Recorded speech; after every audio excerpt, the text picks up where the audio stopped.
జనరల్‌గా ఇప్పుడు ఈ మధ్య కాలంలో చూసుకుంటే స్టూడెంట్స్‌లో ఎస్పెషల్లీ అండ్ చిల్డ్రన్స్‌లో గూడా, పిల్లల్లో కూడా డిప్రెషన్ అంటున్నారు. అసలు పిల్లల్లో డిప్రెషన్ ఏంటండి? నాకు అర్థం గాదు. ఎందుకంటే వాళ్ళు ఎలా అంటే పేరెంట్స్ తిట్టారని, లేకపోతే ఒక మాట వాళ్ళని అనటానికి లేదు. పేరెంట్స్ ఇట్లా తిట్టారు. సో, నాకు నేను డిప్రెషన్ అయిపోతున్నాను అని చెప్పి అరవడం, ఎక్కువ అరవడం, రియాక్ట్ అవ్వడం, లేకపోతే నేను సూసైడ్ చేసుకుంటానని ఇట్లా బెదిరించడం ఇలా పిల్లలు. సో, ఇది ఎందుకని అంటారసలు? ఇదివరకండి కొన్ని ఇయర్స్ బ్యాక్ మనం చిన్నప్పుడు ఉన్నప్పుడు ఇప్పుడున్నంత పేరెంటింగ్ అంత నరిషింగ్ అప్పట్లో లేదు. కొంచెం రఫ్ అండ్ టఫ్ పేరెంటింగే ఉండేది ఫ్రాంక్లీ స్పీకింగ్.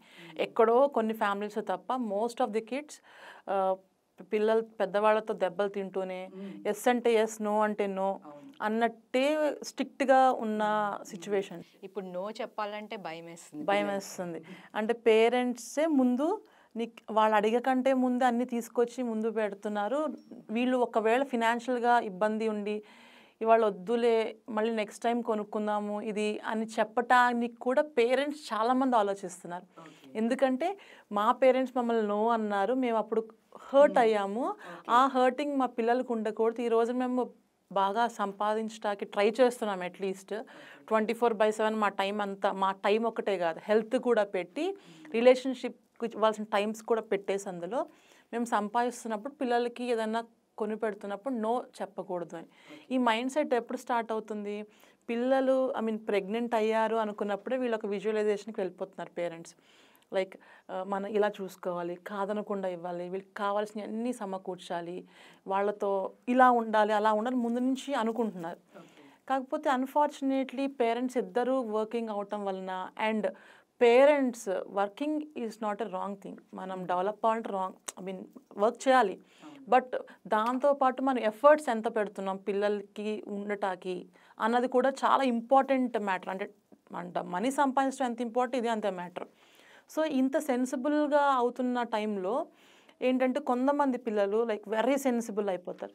సో, మా పేరెంట్స్ మాట్లాడట్లేదు, లేకపోతే నా బర్త్‌డేకి గిఫ్ట్ ఇవ్వలేదు, లేకపోతే నన్ను ఈ విషయంలో హర్ట్ చేశారు, ఆ విషయంలో హర్ట్ చేశారు అని ప్రతిదీ నోట్ డౌన్ చేసుకునేవాళ్ళు. చేసుకుంటున్నారు ఇప్పుడు. అంతకుముందు అమ్మే కదా కొట్టింది, నాన్నే కదా కొట్టింది అని చెప్పి లైట్ తీసుకునేవాళ్ళు. కొన్ని సిచ్యువేషన్స్‌లో అమ్మా, నాన్న కొట్టినా సరే కాసేపు బాధపడి మళ్ళీ అమ్మో, నాన్ననో దగ్గరికి పిలిస్తే నార్మల్ అయిపోయే స్టేజ్ అప్పుడుండేది. ఇప్పట్లా కాదు. ఆ రోజు నువ్వు అలా చేసావు, ఆ రోజు నన్ను కొట్టావు నాన్న, నువ్వు ఆ రోజు నన్ను తిట్టావు అమ్మా, నేను చాలా హర్ట్ అయ్యాను అని చెప్పి అండ్ కొత్తగా కొడితే అది ఒక అబ్యూజ్ అని, పోలీస్ కేస్ పెట్టమని ఇట్లాంటివి కూడా చూస్తూ ఉన్నాం. చూస్తున్నాం. సో, ఎలా అంటే పిల్లలలో కూడా like they are becoming so intellectual. ఏజ్‌కి మించిన ఎక్స్‌పెక్టేషన్స్ ఉన్నాయి. And even they are not ready to face చిన్న చిన్నవి కూడా వాళ్ళ పేరెంట్స్ నుంచి యాక్సెప్ట్ చేసేలా లేరు. And I wonder, we are present in 2024. I wonder ఇప్పుడు పిల్లలు ఇంకో 10, 15 ఇయర్స్ అయ్యాక, పెద్దవాళ్ళు అయ్యాక వాళ్ళు ఇంత సెన్సిబుల్ ఉంటే how they will handle situations coming. Exactly. నేను కూడా అప్పుడప్పుడు అనుకుంటూ ఉంటాను. వాళ్ళు చిన్న సిట్యుయేషన్ కూడా హ్యాండిల్ చేయలేరు. ఎస్పెషల్లీ లైక్ గేమ్స్ ఆడుతూ ఉన్నారనుకోండి. ఓడిపోతే ఆ ఓడిపోయిన చిన్న దానికి కూడా వాళ్ళు తీసుకోలేకపోతున్నారు. దానివల్ల టాంట్రమ్స్ చేయడం, లేకపోతే నేను ఓడిపోయానని ఎక్కువగా ఫీల్ అవ్వడం, ఇలాంటివి ఎక్కువ చేస్తున్నారసలు. ఇలాంటివి అంత ముందు లేదు. సో, మనం గేమ్ ఆడామా, సరే ఓడిపోయామా, నెక్స్ట్ టైం ఆడాలి, ఇంతే ఉండేది. ఇంతకు మించి ఉండేది కాదు. బట్ ఇప్పుడు మీరు అన్నట్టుగా ఎగ్జాక్ట్‌లీ అదే జరుగుతుంది మోస్ట్ ఆఫ్ ది ఫ్యామిలీస్‌లో. అప్పుడు పేరెంట్స్‌గా మన మన పాత్ర ఎక్కువ అవుతది. మన లైఫ్‌లో మనం వాళ్ళకి ఇవ్వాల్సిన టైం, ఎందుకంటే మనకి వాళ్ళు టీచ్ చేయాలి. It's happening. సో, మనం ఎలా టీచ్ చేస్తున్నాము. So, the crucial part is parenting అండి. సో, వాళ్ళు ఏ విషయంలో హర్ట్ అవుతున్నారు, ఎందుకు హర్ట్ అవుతున్నారు, ఆ హర్టింగ్ ఎంతవరకు తీసుకుంటున్నారు, ఎలాంటి విషయంలో తీసుకున్నారు. ఎందుకంటే పిల్లలు అందరూ ఒకే విషయంలో ఒకేలాగా హర్ట్ అవ్వరు. కొందరు స్కూల్ విషయంలో, కొందరు ఎడ్యుకేషన్ విషయంలో, కొందరు రిలేటివ్స్ ఏమైనా అంటే హర్ట్ అవుతారు, కొందరు మీరు అన్నట్టుగా ఏమైనా గేమ్స్‌లో స్పోర్టివ్‌గా తీసుకోలేకపోతారు. సో, ఎక్కడ నా బేబీ ఇలా అవుతున్నారని చెప్పి వాళ్ళకొక ఐడియా ఉండాలి. అది ఎప్పుడు తెలుస్తుంది? When they are with them, when they are talking to them, when they are observing with them. So, అలాంటి అబ్జర్వ్ చేస్తున్నప్పుడు కదా వాళ్ళకి తెలుస్తుంది. సో, అది అబ్జర్వ్ చేశాక then they can take the precautions. ఏం చేయాలి, ఎలా మాట్లాడాలి, వాట్ టు డూ. అప్పుడేమవుతుందంటే వాళ్ళలో ఉన్న బాధ వరకే ఉండి they will not go into the depression type of things. So ఈ డిప్రెషన్ అనేది మన కిడ్స్లోనే కాదు, లైక్ కొంచెం teenage like 8th 9th 10th inter పిల్లల్లో కూడా చూడొచ్చు. So there are so many kids like celebrity kids, వాళ్ళు కూడా ప్రెషర్కి ఫీల్ అవుతున్నారు.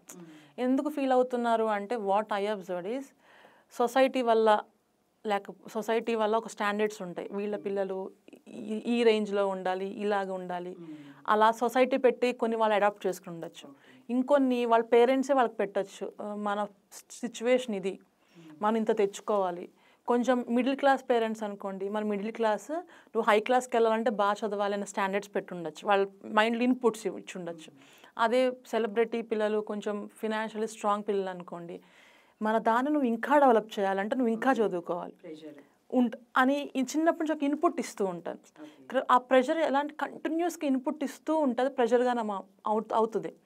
సో లైఫ్లో వాళ్ళ పర్పస్ మర్చిపోతారు. సో ఇదే అనుకుంటున్నా ప్రపంచం అని అనుకుంటారు. లేకపోతే కొంతమంది పేరెంట్స్ టైం ఇచ్చే సిచ్యువేషన్స్ ఉండరు. వాళ్ళు కొంతమంది ఏంటంటే లైక్ లవబుల్ పేరెంట్స్ ఉండాలి, మంచి టైం స్పెండ్ చేయాలి, మంచి మెమరీస్ కావాలి, చైల్డ్హుడ్ని మంచిగా సెలబ్రేట్ చేసుకోవాలని కొంతమందికి ఉంటుంది. సో అలాంటి పేరెంట్స్ కనుక వాళ్ళకి అందుబాటులో లేరు అనుకోండి, వాళ్ళు దాన్ని హర్ట్ అవుతారు. సో దానివల్ల కొందరికి పిల్లలకండి ఐ సీ సమ్ పీపుల్ చిన్న పిల్లలు వాళ్ళకి ఎలా అంటే లవ్ అనేది ఒక పెట్రోల్ లాగా అనమాట. When their kid parents are feeding them love, they will do everything, they can do anything. అది ఎక్కడో లోపించింది అనుకోండి, దే కాన్ డూ ఎనీథింగ్. దానివల్ల సొసైటీ కానీ పేరెంట్స్ కానీ స్కూల్లో టీచర్స్ కానీ దానివల్ల కూడా నాకు తెలిసి యాంగ్జైటీ అనేది కూడా ఎక్కువ పెరిగిపోతుంది పిల్లల్లో అనిపిస్తుంది. దానివల్ల ఆ పిల్లలు ఏం అనుకుంటారు, లవ్ లేదు, they feel like I'm not good for nothing, నేను ఏమీ చేయలేను, నేను అకాడమిక్స్లో కానీ లేకపోతే ఇంకేదన్నా కానీ చేయలేరు. అదే ఇన్ కేస్ ఆ పేరెంట్స్ కనుక కొంచెం లవ్వబుల్గా ఉండి వాళ్ళు ఎక్స్పెక్ట్ చేసే లవ్ కనుక వీళ్ళు ఇచ్చినప్పుడు, ఓకే ఫైన్, నేను అకాడమిక్స్లో అంత మంచిగా లేను, maybe there will be something which is there I can do good అనుకుంటారు. So they will starts making journey in themself. వాళ్ళకి జర్నీ చేసి okay I'm good at something else అనుకుంటారు. Maybe that's the reason they can turn as an Sachin Tendulkar and so called something they can do. అవకాశము ఎక్కడ ఇస్తున్నాం మనం? So society నుంచి వచ్చే pressures ఉంటాయని చెప్పాలి, కానీ దానివల్ల నువ్వు బలవ్వని మనం చెప్పకూడదు, దానికి మనము కారణం అవ్వకూడదు as a parents. Then we can also avoid such age group depressions అవనింటికి, మెంటల్ ఇల్నెస్ అవనింటి, వీ కెన్ అవాయిడ్ దోస్. మరిన్ని వీడియోస్ కోసం ఛానల్ ని సబ్స్క్రైబ్ చేయండి, లేటెస్ట్ అప్డేట్స్ కోసం వాట్సాప్ ఛానల్ ని ఫాలో చేయండి, అండ్ లింక్ డిస్క్రిప్షన్ లో ఉంది.